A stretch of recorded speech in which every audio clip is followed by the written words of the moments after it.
Добро вечер, почитувани гледачи, вие сте со К3, трето информативно издание за денеска. Еве ги насловите.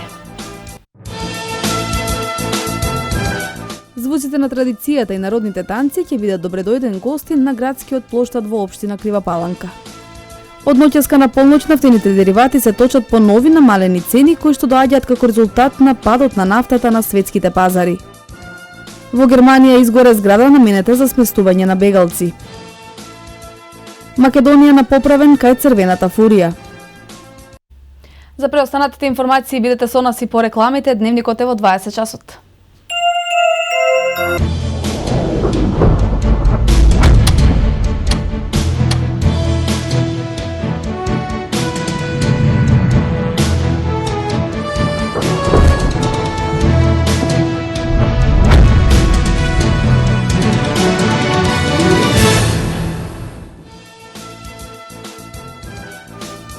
Добро вечер, трет дневник на К3. Заврши вториот уписен рок во средните училишта. Полуматурантите кои не успеале да се запишат во двата рока, до стартот на учебната година се уште може да поднесат документи во едно од 4 средни училишта во Куманово. Но само за оние струки кои не биле пополнети и имаат минимум број поени согласно струката за која се бара. Во Кумановското средно училиште Наце Буѓони успешно се завршени двата уписни рока. Има над 500 ученици за формирање по 9 паралелки на македонски и албански јазик. Учениците кои не успеале да се запишат во двата уписни рока до почетокот на учебната година, односно оваа недела може да се обратат до службите за упис во едно од 4 средни училишта да се запишат. Вообичаено по завршувањето на двата рока најмногу слободни места има за занаичиски и технички струки. Во Наце Буѓони се задоволни од запишаниот број на ученици и информираа дека слободни места има за сите 3 смера: електротехничка, машинска и здравствена, но кандидатите треба да имаат минимум број поени согласно струката. И можем да кажем дека ние во Наце Буѓони сме задоволни од она што запишавме. Бројката е 213 ученика на македонски наставен јазик и 288 ученика на албански наставен јазик. Значи, планирано е да формираме 9 паралелки на македонски и 10 на албански наставен јазик и со оваа бројка што имаме запишани ученици, значи можеме да си ги оформиме сите планирани паралелки и тоа 8 на македонски наставен јазик од 4 годишно и една паралелка од 3 годишно, додека во албанските паралелки 8 се 4 годишно и 2 се со 3 годишно образование. Иако сме задоволни од запишаната бројка на ученици, сепак се уште имаме празни места во училиштево и тоа во сите струки, можам да кажам. И во машинската имаме 16 слободни места, во електротехничката 27 и во здравствената струка 19 слободни места. Инаку во училиштата објавени се ранглистите од вториот уписен рок. Во овој рок со одлука на Министерството беше намален бројот на поени за разлика од првиот. Така за профилот медицинска сестра, каде што секоја година има голем интерес, во вториот рок минимумот поени беше спуштен од 70 на 60. Сепак на конкурсот можеа да се запишат помал број ученици, затоа што на овој и на други поатрактивни струки местата беа пополнети уште во јуни. Во изминатите 3 дена, младите при општинската организација Црвен крст Крива Паланка го организираа традиционалниот младински камп на кој учество зедоа вкупно 33 младинци од општината, како и од Велес, Куманово, Кочани и Виница. Освен што се дружеа во природа, младите се едуцираа и за нивната улога во хуманитарната организација. А годинешната тема беше прва помош, во пресрет на државниот традиционален надпревар по прва помош кој ќе се одржи на 18 и 19 септември во општина Крива Паланка.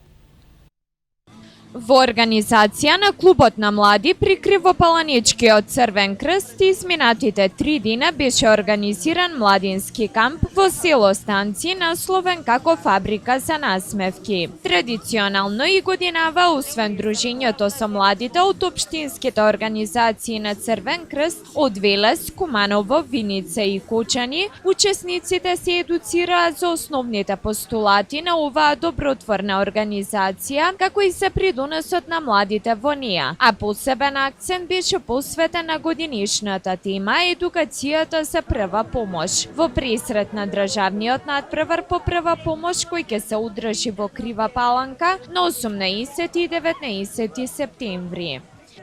Општинската организација на Црвениот крст Крива Паланка почна традиционално, значи секоја година да одржува камп, каде што секоја година нели имаме тематски насочена работилница, она што го засегнува секој млад човек, па и останатите постарите волонтери. Годинава најголем акцент беше ставен на усовршувањето и понатамошната едукација на првата помош кај младите, а и истовремено имаше и работилница од старите волонтери, мислам поискусните, да не ги кажам старите волонтери, пред се членовите на тимот на катастрофи и другите стручни лица.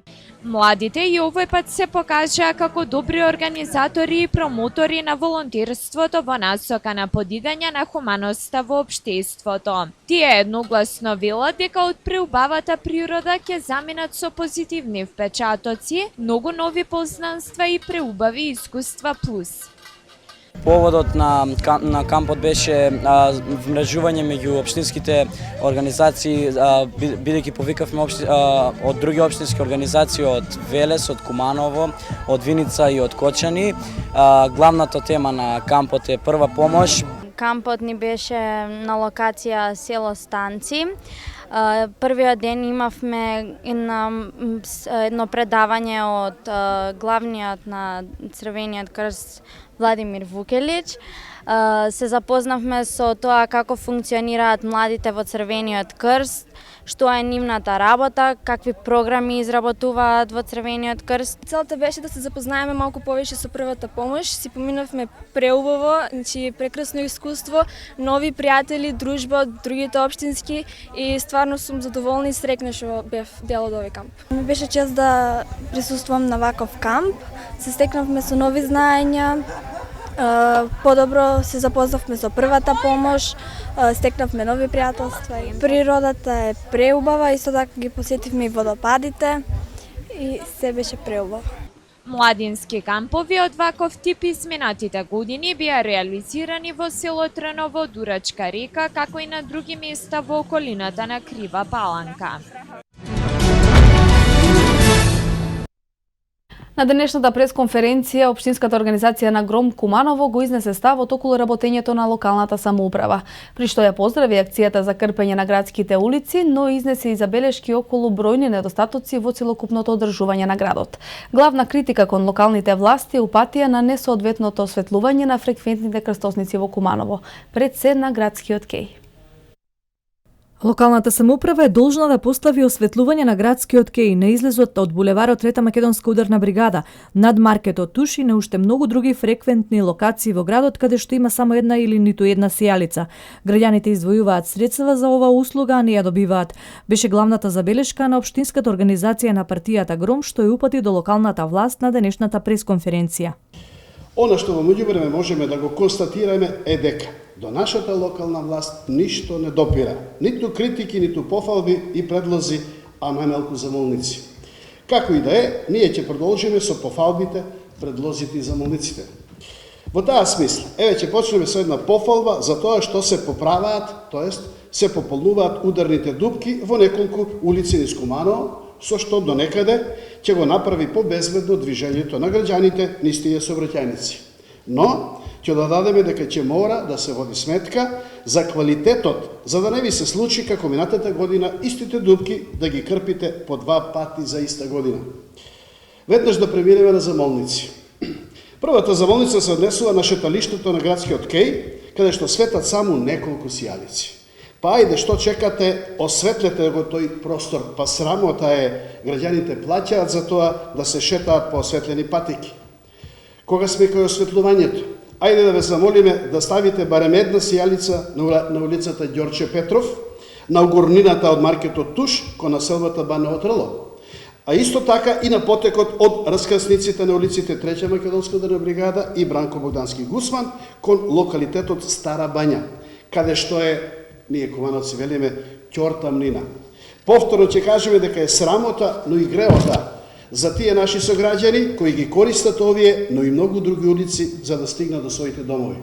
Воедно од партијата побара исплата на дневниците за членовите на избирачките одбори од редовите на ГРОМ остварени за време на последните избори. Петрушевски во името на партијата упати уште неколку забелешки за работењето на локалната самоуправа, во името на граѓаните од населбата Бедиње побара да им се поправи канализационата мрежа која неколку месеци не функционира на десната страна од патот кој води кон селото Лопате.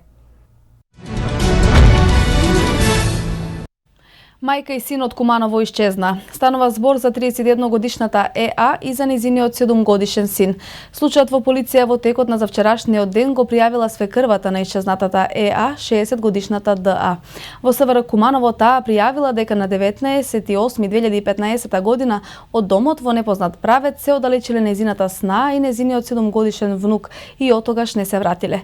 Полицијата превзема мерки за пронаоѓање на лицата. Звуците на традицијата и народните танци ќе бидат добредојден гостин на градскиот плоштад во општина Крива Паланка. На програмата е 11-тото издание на меѓународниот фолклорен фестивал Свети Јоаким Осоговски. Домаќините ќе се пофалат со богатството на македонскиот фолклор и ќе вгостат ансамбли и гости од соседството, како и фолклорни друштва од многу различни културни поднебја. Празниците кои ја зацврстуваат верата на кривопаланчани, успение на Пресвета Богородица и патронот и заштитник на градот Свети Јоаким Осоговски, 11-ти пат ќе послужат како повод во нашиот град на едно место да се представат реномирани ансамбли од Македонија и од соседството. Годинава фестивалскиот репертоар ќе го збогатат 9 ансамбли од Србија, Бугарија, Словачка, Турција, Романија, од Босна и Херцеговина, како и од Македонија. Првиот човек во Националната установа Центар за култура од Крива Паланка, Александар Ангелов, истакна дека гостите ќе бидат од. Ќе завршивме со последните подготовки за фестивалот, значи сме подготвени, имаме 3 дена во Крива Паланка да се одржи фестивалот.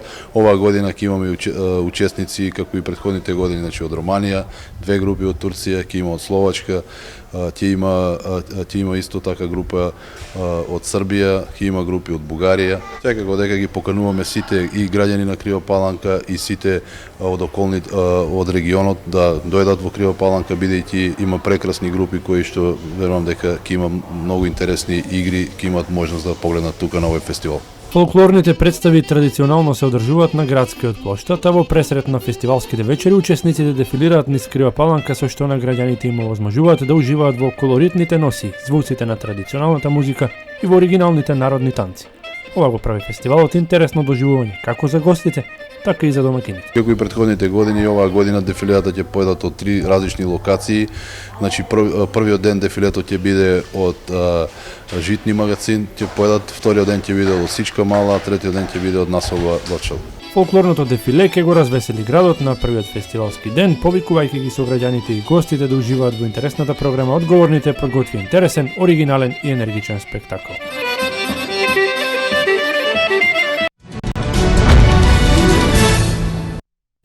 Во изложбениот салон на Националната установа Центар за култура од Крива Паланка беше отворена изложба на дела од детската ликовна колонија Лазар Софијанов. Традицијата на овој меѓународен детски ликовен бренд заслужува внимание и признание како на одговорните, така и на учесниците, кои што го збогатиле фондот со дела создавајќи во идиличниот амбиент на Кратово. Десетици учесници од Скопје, Кратово, Новосело, Куманово, Крива Паланка, Липково, Виница и Кочани и нивните 24 прекрасни дела се изложени. Темата е староградска архитектура на Кратово, а делата се изворени и вреди да се погледнат. И вечерва имаме можност граѓаните на Крива Паланка да ги погледнат делата од ликовната колонија Лазар Софијанов, која се одржува веќе повеќе години во Кратово. Значи тука ќе бидат изложени 24 дела, во наредниот период сите љубители на уметноста ќе имаат можност да дојдат да погледнат, бидејќи има многу интересни. Ова изложба делата значи се ретроспективни, така да ќе имаат можност од претходните колонии кои што се одржале во Кратово да ги погледнат тие дела. Честитајќи им на гостите, најпрво за нивниот ентузијазам и истрајност, а потоа секако и за квалитетот на творбите, домакините одговорните им порачаа дека се добре дојдени. Општината Кратово и ова лето традиционално беше домакин на 22-та детска ликовна колонија Лазар Софијанов, на која учествуваа 17 млади ликовни таленти од земјава и од странство. За 5 дена колку што траеше колонијата беа создадени 20 уметнички слики кои пред пошироката јавност ќе бидат представени на ликовна изложба на 6 септември, денот на ослободувањето на Кратово.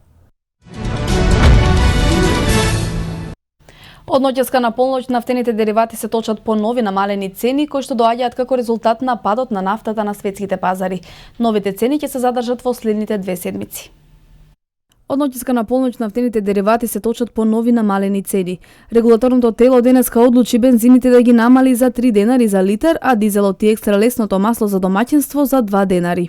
Имено Евросуперот 95 и Евросупер 98 се намалуваат за 3 денари и ќе се точат за 64 денари, односно 66 денари за литар, додека пак цената на евродизелот се намалува за 2 денари и ќе се точи по 49 денари за литар. Екстра лесното масло за домаќинство во следните 2 седмици ќе чини 37,50 денари на литар, а малопродажната цена на мазутот сега ќе изнесува 20,76 денари на килограм. Овие намалени цени доаѓаат како резултат на падот на нафтата на светските пазари и истите стапија на сила на полноќ, при што ќе се задржат во следните 2 седмици. Цените на нафта на светските берзи утринава доживееле голем пад, губејќи околу 2% од својата вредност. Цената на нафтата од типот Брент за прв пат од 17 март 2009 година падна под психолошката граница од 45 американски долари за барел. Во позадина од глобалната загриженост за економијата во Кина покажуваат податоците од светските берзи. Во стопанството неделава ќе се слеат 365 милиони денари или 6 милиони евра свежи средства по основ на отплата на доспеени државни хартии од вредност од Министерството за финансии. По основ на досега издадените хартии од вредност, Министерството за финансии ќе исплати 600 милиони денари или 9,8 милиони евра, а на досегашната најавена аукција Министерството најави дека ќе презапише само 235 милиони денари или 3,8 милиони евра од тие средства.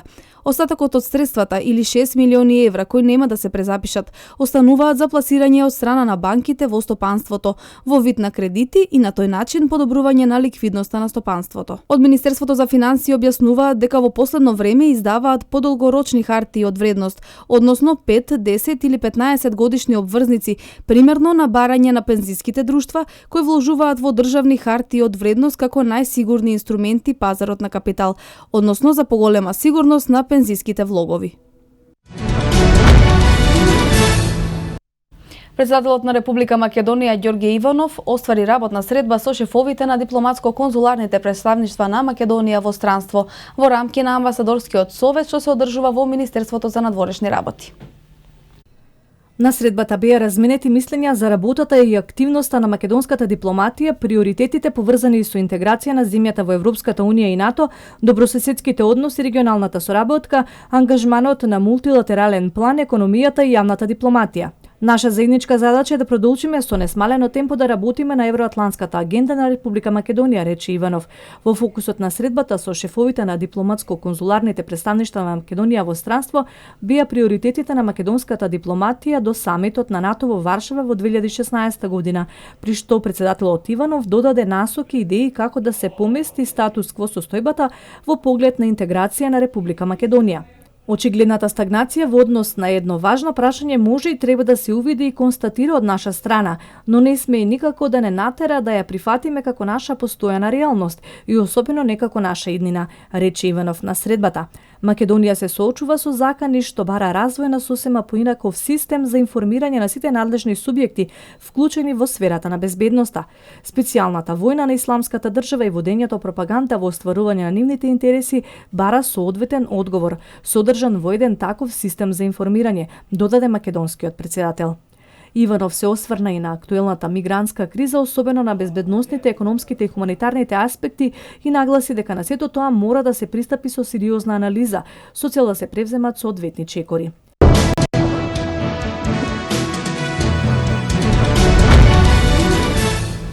Во Германија изгоре зграда наменета за сместување на бегалци. Договорот меѓу Сеул и Пјонгјанг денеска стапува во сила. Евакуација на повеќе од 300 јапонци поради тајфунот Гони. Следуваат вестите од светот. Азилантите во Германија во последно време се честа мета на напади, а германската полиција потврдила дека во првата половина од годината пријавени се 173 напади врз азилантски домови од страна на десничарите, што речиси 3 пати повеќе од истиот тој период минатата година. Прашањето за сместување на азилантите потикнува сериозни политички дискусии во Германија, бидејќи граѓаните често се противат во нивна близина да се доселат бегалци во чии домови ова година избиле најмалку 10 пожари. Бегалците се мета на напади од десничарите во неколку неколку градови, а политичарите бараат меѓу нив да се издвојат и оние кои доаѓаат од Балканот и веднаш да се депортираат назад, бидејќи како што велат во нивните земји нема ни војна ни политички прогон. Затоа бараат земјите со безбедно потекло да се прогласат и Албанија, Косово и Црнагора, како што претходно тоа е направено во Србија, Босна и Херцеговина и Македонија. Договорот кој го постигна Северна и Јужна Кореја стапува во сила денеска попладне по локално време. Пјонгјанг и Сеул постигнаа договор синоќа по повеќе од 2 часа разговори за прекин на воената криза која е предизвикана со зголемена борбена готовност на границата помеѓу двете земји. Северна Кореја изрази жалење порадено од амнешното повредување на јужнокорејски војници при експлозија на бомба во пограничниот појас, додека Јужна Кореја соопшти дека ги исклучила звучниците кои емитуваа пропагандни пораки со цел спречување евентуални воени конфронтации. Постигнатиот договор меѓу Северна и Јужна Кореја ќе помогне за намалување на тензиите на Корејскиот полуостров, изјави јапонскиот премиер Шинзо Абе. Во изјавата пред парламентот Абе изрази надеж дека Северот ќе се воздржи од провокација, договорот ќе помогне за намалување на тензиите во регионот и разрешување на останатите спорни прашања. Над 300.000 жители на јапонските префектури Фукуока, Јамагучи и Кумамото во југозападниот дел на земјата добија препораки за евакуација поради тајфунот Гони, јави ТАС. Јапонските авиокомпании беа принудени да укинат денеска и над 200 домашни летови. Делумно е запрено и движењето на фериботите и е ограничено движењето по магистрали во регионот на минување на тајфунот. Жителите на десетици домаќинства останале без осветлување. Во моментот брзината на ветерот во центарот на тајфунот достигна 40 метри во секунда. Тајфунот Гони е 15-та тропска бура која се појавила во Тихиот океан оваа година. На 20 лица загинаа во налетот на Гони на Филипините.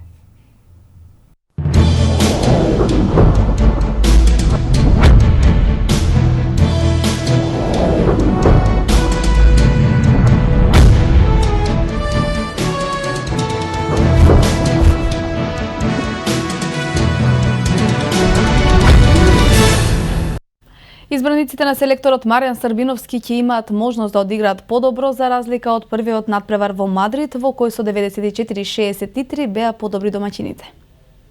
Македонската кошаркарска репрезентација вечерва во Логроњо ќе има шанса за поправен против репрезентацијата на Шпанија, од кој убедливо беше поразена на првиот надпревар во Мадрид со 94-63.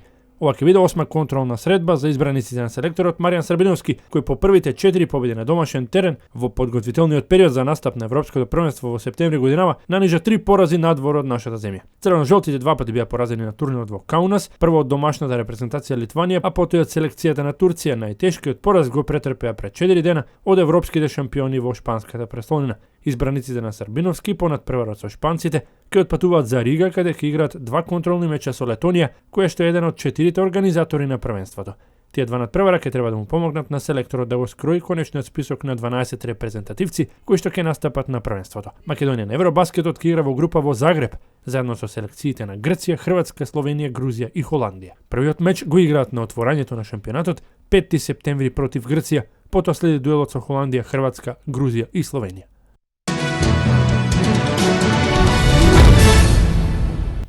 Ракометната федерација на Македонија во понеделникот соопшти дека го прифатила барањето на 5 прволигаши по скапувањето на лиценцата за странски играчи од 1000 на 1500 евра да се одложи за следната надпреварувачка сезона. Управниот одбор на РФМ на редовна седница во саботата одлучи да го зголеми надоместокот за лиценца за странските играчи во ракометните клубови во Македонија оваа сезона. На оваа одлука првин реагираше Вардар, а подоцна и ракометниот клуб Мак Струмица, ракометниот клуб Прилеп 2010, ракометниот клуб Пелистер Битола и ракометниот клуб Охрид 2013. кои побараа ревидирање на одлуката односно нејзино стапување на сила наредната сезона. Земајќи го предвид барањето од горе наведените клубови, податокот што буџетите за надпреварувачката сезона 2015-2016 се дефинирани и затворени, како и реакцијата на ракометниот клуб Вардар испратена до медиумите, раководството на РФМ се согласи одлуката за покачување на доместокот за странски играчи во ракометните клубови во Македонија на 1500 евра да стапи на сила од надпреварувачката сезона 2016-2017, се вели во соопштението. При тоа се напоменува дека РФМ е отворена за диалог со сите ракометни клубови во Македонија и очекува таквата комуникација да биде двонасочна.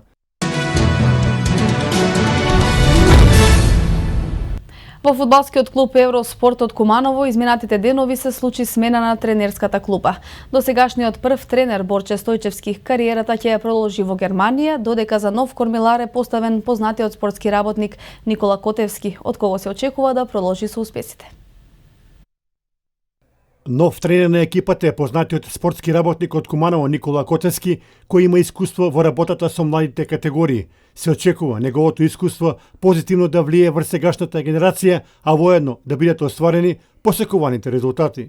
Професоре Котески, прв работен ден во фудбалски клуб Евроспорт, се нафатите да работите и веруваме дека ќе успеете во вашите намери. Еве да ни кажете кој е вашиот прв впечаток? Па најпрво би сакал да кажам дека се нафатив на тоа да помогнам оваа екипа, бидејќи поранешниот тренер Борче Стојчевски ќе замине во иностранство и да работиме со децата, значи се нафатив на работа, да не застанат во тој нивен развој психофизички, технички, тактички и така натаму. Направите веројатно од ваша страна мал мини скенер на екипата. Имате ли некои први импресии?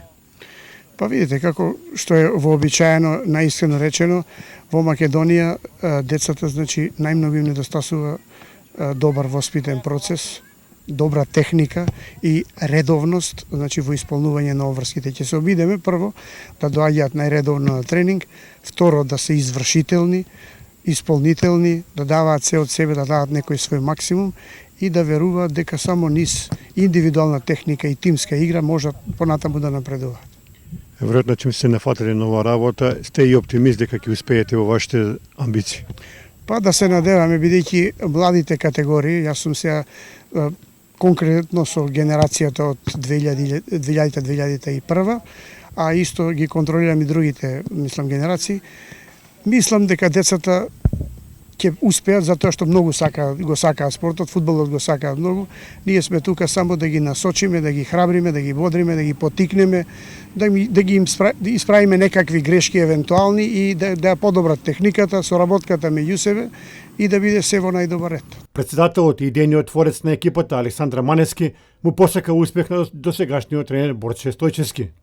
Господине Манески, има смена на тренерското место во екипата на ФК Евроспорт на место на сегашниот тренер Стојчевски, го ангажирате професор Никола Котески.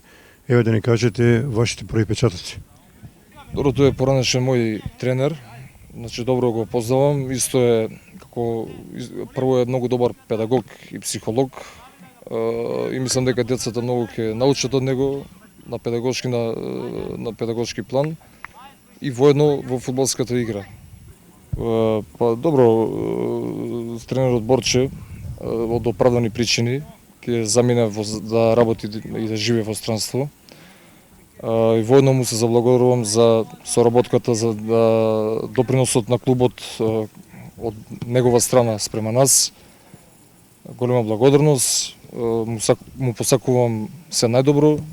На досегашниот тренер Борче Стојчевски му посакуваме многу успех во тренерскиот занет во Германија, а на сегашниот Никола Котески остварување на амбициите во новиот клуб. Меѓународен спорт. Лавеци во Интер, Милан го доведе Балотели, кој ентрao на позајмица во ПСЖ. АТП го казни Кириос. Ова се насловите. Интер планира да доведе барем уште едно големо засилување пред истекот на летниот природен рок, а еден од фудбалерите кои во изминативе неколку дена постојано се поврзува со трансфер на Джузепе Меаца е Езекил Лавеци. Аргентинецот нема ништо против враќање во италијанската серија, со оглед на фактот што во ПСЖ нема загарантирано првотимски статус, но она што е уште поважно за Интер. Агентот на фудбалерот јавно порача дека во овој момент тој и неговиот клиент ја чекаат понудата која долго време ја најавува челниците на калчолигашот. Марио Балотели стави крај на катастрофалниот престој во Ливерпул и ќе се врати во Милан на едногодишен заем, откако двата клуба се договорија околу финансиските услови на преселбата во градот на модата. Италијанскиот напаѓач летово беше изоставен од првиот тим на црвените од тренерот Брендан Роџерс и не замина со остатокот од клубот на подготовките на далечниот исток и Австралија. Според француските медиуми, Пари Сен-Жермен и Реал Мадрид постигнале договор за позајмица на Фабио Коентрао. 27-годишниот одбранбен играч не очекува дека на Сантиаго Бернабе ќе ја добие посакуваната минутажа и побрал трансфер од клубот. Интерес за него покажал ПСЖ, кој сепак би го добил само на позајмица од една година со можност за откупување на договорот на крајот од сезоната. Ник Кириос заработи едномесечна суспензија и парична казна од $25,000 од АТП поради провокацијата упатена кон Станислав Вавринка на Роџерс купот во Монтреал. Сепак казната на австралискиот тенисер е само условна, се однесува на точно 28 дена и ќе се активира доколку Кириос предизвика и најмал проблем наредните 6 месеци. Кириос не смее да заработи казна за вербален деликт и друг прекршок на АТП турнирите до 16 февруари 2016 година, а одговорите во АТП велат дека казната е соодветна, затоа што тенисерот јавно се извинил, свесен за постапката со која има негативно влијание врз имиџот на тенисот.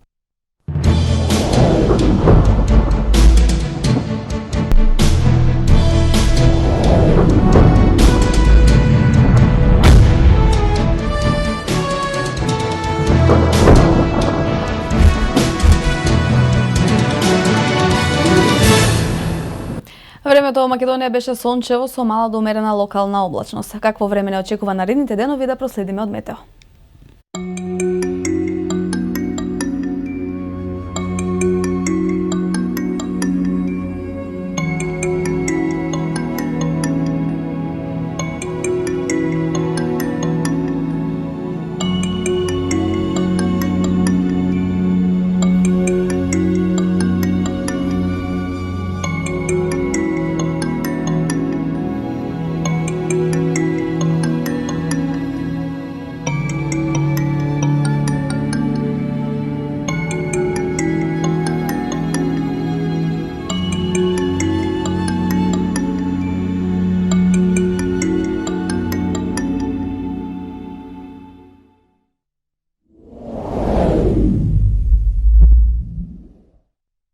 Тоа беше се што подготвивме за третиот дневник, почитувани гледачи. Останете со К3 телевизија, имајте пријатна вечер.